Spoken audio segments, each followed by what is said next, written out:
안녕하세요. 오늘은 부동산 시장에서 정치 논리와 경제 논리가 어떻게 영향을 미치는지 살펴보겠습니다. 부동산은 단순히 주거 공간의 문제가 아니라 국가 경제와 정책의 중심에 위치한 중요한 분야입니다. 정치 논리의 사례로는 정부의 공급 제한 정책을 들 수 있습니다. 강남, 서초, 송파, 용산 등을 투기지역이나 조정지역으로 지정하여 거래를 어렵게 하는 것입니다.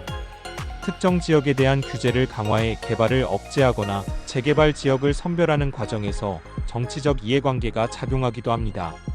이는 지역 주민의 지지 기반을 확보하거나 특정 계층을 배려하려는 정치적 의도가 반영된 것입니다. 반면 경제 논리는 시장의 수요와 공급에 따라 부동산 가격이 결정되는 원리를 따릅니다. 예를 들어 금리가 상승하면 대출 비용이 증가하면서 수요가 감소해 부동산 가격이 하락할 가능성이 높아집니다. 하지만 때로는 정치 논리가 경제 논리를 압도하기도 합니다. 대표적인 예로 선거를 앞두고 부동산 가격 안정을 위해 정책이 급조되거나 시장 논리를 무시한 공급 확대나 세금 감면 조치가 취해지는 경우입니다. 이처럼 부동산 시장은 정치와 경제가 복합적으로 얽힌 특수한 영역이라는 점을 이해하는 것이 중요합니다. 특히 한국과 같이 가계자산의 80%가 부동산에 몰려있는 구조에서는 단기적 관점에서 정치 논리로 접근하고자 하는 유혹이 정치인에게 많이 생길 것입니다. 그러나 단기적인 정치 논리로만 접근하면 대외 신인도 하락으로 장기적인 경기 침체와 국가 신용 등급에도 마이너스로 작용할 것입니다. 호미로 막을 것을 가래로도 못 막는 사태가 발생할 수 있습니다. 부실 기업은 단기적인 충격이 오더라도 빨리 정리하여 새로운 출발의 계기로 삼아야 합니다. 부동산 시장은 정치와 경제가 상호작용하며 움직이는 복잡한 구조를 가지고 있습니다. 정치 논리는 단기적인 이익과 유권자들의 요구에 영향을 받기 쉽고, 경제 논리는 시장 원리에 기반을 두지만 외부 요인에 의해 흔들릴 수 있습니다. 이러한 이중적인 논리가 균형을 이루지 못할 경우 시장 왜곡과 같은 부작용이 발생할 수 있습니다. 따라서 부동산 정책을 이해하고 분석할 때는 이 두 가지 관점이 어떻게 작용하는지 면밀히 살펴보는 것이 중요합니다. 지역별 부동산 시장의 차이도 주목해야 할 부분입니다. 수도권에서는 공급 부족이 심화되면서 가격이 급등하는 경우가 많지만, 지방에서는 인구 감소와 경기 침체로 인해 미분양 문제가 발생하기도 합니다.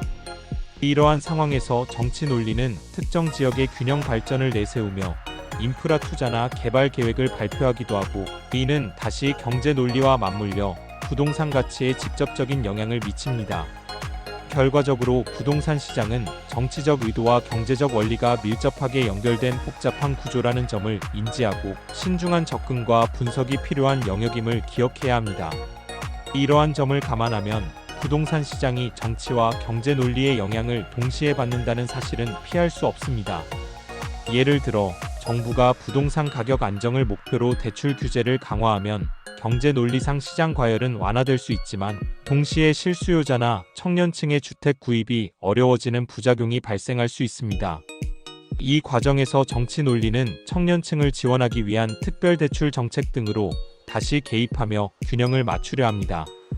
결과적으로 부동산 시장은 단순히 시장 원리에 따라 움직이는 것이 아니라 정치적 의도와 경제적 현실이 끊임없이 조율되며 복잡하게 작용하는 구조임을 알 수 있습니다. 레고랜드 사태, 둔촌 주공일병 구하기, 부동산 PF 부실, 심화 등은 정치 논리가 경제 논리에 앞서는 대표적인 경우입니다. 정치 논리가 극단적으로 경제 논리를 압도하여 부채로 지탱하면 장기적으로 우리 경제에 치명적 뇌관으로 작용할 것입니다.